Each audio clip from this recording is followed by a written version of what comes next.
Something that might not be immediately obvious with the connection between the two games is the fact that it isn't something that we like tacked on at the end or anything like that. That is the seed for the entire game's story and the world itself. So the actual world of Titan Souls and the world of Death's Door is the same environment. Like the map structure is the same. There's a few key points that you can kind of use as anchors to sort of see the structure of the world, where like the Frog King is in Knight Elhanan's cathedral from the first game. It's set like a long time after, so there's a lot of like changes to the environment of like it's undergone a lot of different things like flooding and wear and tear and stuff like that, but the core of it is the same. The Grey Crow, the old crow, he was assigned the task of reaping the soul of the protagonist of Titan Souls.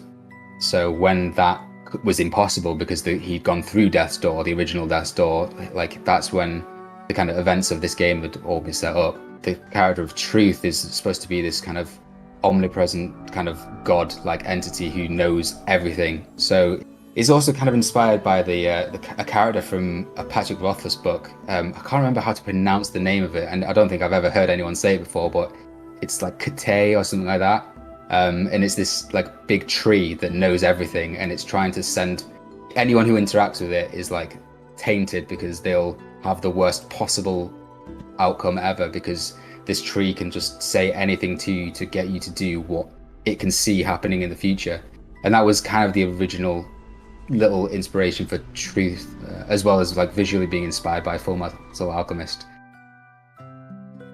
But it's not necessarily like an evil thing. Like it's not trying to cause harm like that character is in Patrick Rothfuss's book. But that idea of an entity that knows everything that's going to happen, but still has some kind of like will and motivation. Like I find that quite interesting. Like what are they trying to do? If they're initially from Titan Souls, they know everything that's going to happen, and they know this kid is going to come along and fight it and then take it outside, and then it knows what's going to happen with the crow coming to find it there. So it's kind of whispering these things to the free crows, and like it's manipulating the world around it so that the events of the game will happen in the way that they happen, because it knows by the end of it that you will go into the final chamber, which is the actual place that the end boss of Titan Souls happens in, but it's like collapsed into the mountain after that door is broken open. It just projects out these things into the world so that it will get what it wants, and the story will come to this ultimate point, and that's why it's the true ending. Death's Door kind of like plants the seed for anyone who has played Titan Souls. It kind of gets a little bit more overt with nods to it as time goes on, but still to the point where I think our intention is that a player might be like, oh, this, like Titan Souls, or like, hang on, is that similar to something that I remember from Titan Souls? To me, that's quite an exciting thing, because the game isn't confirming it, but you're starting to have your own suspicions.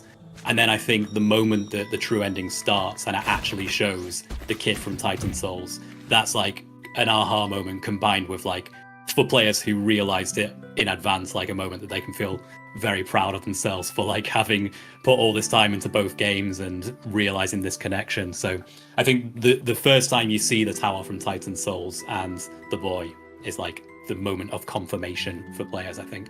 When you get to things like Truth, that was definitely inspired by the kind of weird visual idea of what angels were supposed to look like, which is like unfathomable to a human, kind of like Cthulhu sort of thing, just something that you're not supposed to be able to perceive because it's of a higher dimension. So we kind of used those descriptive ideas and any kind of images we could find to inspire like the Truth design.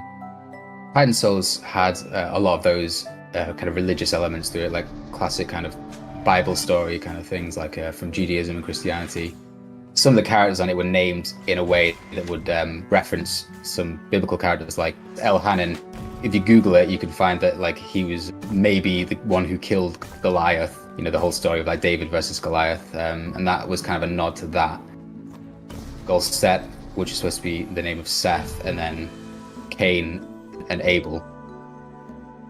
It's cool. I don't think I've really been able to speak about like truth and like religious like, influence and stuff on the game before, so it's good to kind of like say it out loud and get some of it off my chest, because it's one of those things where you don't know if people really pick up on it or not. We have a lot of written lore in the background that is never presented in the game in a tangible way. It's just there to influence like where things are and what's going on. So the story in our heads was like Elhanan went through this process, he killed Goliath, and the stories of him like reached the outside world, which is why his name is written in English as well, so you can perceive it, because your character you're playing as has previously heard of this knight.